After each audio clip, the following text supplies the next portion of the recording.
Ian, I'm right in saying, aren't I, that this is in fact the late Robert Maxwell's chair? Yes, this is Maxwell's chair. It's very exciting. We bought this shortly after he went overboard, as it were, and we just had a libel action, yet another one, with him, and I thought it was apposite, historically, for me to have his chair. You did famously once say after that libel action that you had just given a fat cheque to a fat cheque. I did, on ITN News. 250 grand.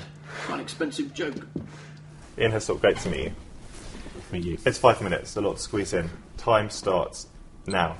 You've been sued countless numbers of times. I think it's true to say you've only ever won once. How is it that Private Eye has survived? We sell quite a lot of copies, and if we lose, which, as you kindly point out, we do usually, we just pay up. And if it gets absolutely disastrous, we have in the past put the begging bowl out to our readers and said, sorry, we messed up, can you help out? And they always have. Tell me a little bit about the role, as you see it, of satire in society, how important it is. It's very important, obviously. It's traditionally, in this country, it's about the exposure of vice, folly and humbug. Sort of 19th century, 18th century definition, and still valid. You were a scriptwriter, of course, for Spitting Image. Do you think we miss Spitting Image or an equivalent?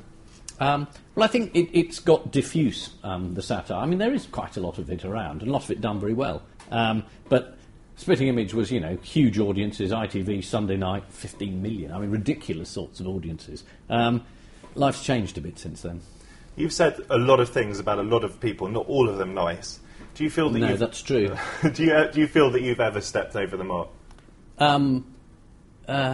What, you mean ever? I would guess I must have done, but on the whole I try and think what I'm going to say before I say it, rather than after. Do you have any regrets in life? Yes, but obviously I'm not going into them with you. It's true, isn't it, that you have never missed a single episode of Have I Got News For You? You've even sat through one when you had appendicitis. Yes, I thought I was going to miss it, but I got left on a trolley in a corridor in a hospital, and in the end I thought, well, no one cares if I'm here, so I discharged myself and went back to the studio and did it. And actually I was no more grumpy than normal. Were you in agony, though? It was quite painful, and I was sitting next to Mariella Frostrup, so maybe that didn't help. How much practice do you have to put in before you actually record the programme? How dare you? The idea that either Paul or I would do anything that looked like rehearsal. No. Do you get on well with Paul Merton, or are you competitive with him? That's an either-or, is it? We rub along perfectly happily. What was it like working for Peter Cook when you were first editor of Private Eye? Terrific. He was the ideal proprietor. He let me do whatever I like and said, brilliant, whatever mess I'd got the magazine into. So he was the ideal proprietor. When you started out under him, you made a couple of quite high-profile sackings. Would you describe yourself as a ruthless man, Ian? No, I mean, I was sad to let them go. Now, you've done a lot. You've talked a lot, obviously, about politics, but I'm not sure any of us really know what your politics is. If you had to stand for a political party, if you absolutely had to stand, which party would that be? What, you mean at the point of a gun? I had to stand. At the point of a gun. At the moment, I think I'd stand for the Vince Cable for Treasurer party. Now, you've worked, of course, a little bit with Boris Johnson.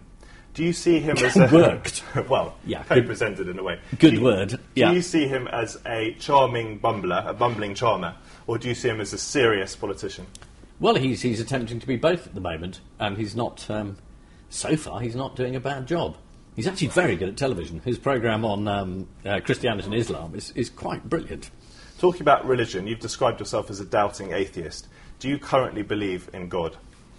Currently? What, you mean literally right during now, this 5 during minutes? During this 5 minutes? Yes.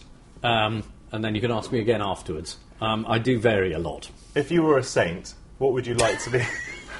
I know it's unlikely, possibly, but what would you like to be the patron saint of, you? Oh, lawyers. What's your biggest remaining ambition? Because you've achieved a lot in your life, obviously. What would you really like to do with the rest of your life, other than carrying on, obviously, with Private Eye and the show? I think I'd like to finish this interview without saying anything else revealing. What do you do in your time off, in your private time? No comment. You're married to a very famous novelist, yes. Victoria Hislop. Have you read... That's what I do in my private time. I read her novels, avidly. Have you read both of her novels? Of course I have. Who does the washing up and the housework in the Hislop household? It's a joint enterprise. Now, tell me a little bit about... You're not going to reveal much, are you? Tell me a little bit, before we finish, Ian, yes, about your screenplay that's coming out, because you've co-written this, a bunch of amateurs, out over Christmas. Tell me a little bit, before we finish, about how you got into that. It's a film about a washed-up Hollywood star who comes over to Britain to do Shakespeare in the hope of reviving his career. It's got Burt Reynolds in it, so you can see the casting was very hard there. I was brought in to do a rewrite on this and put some jokes into it.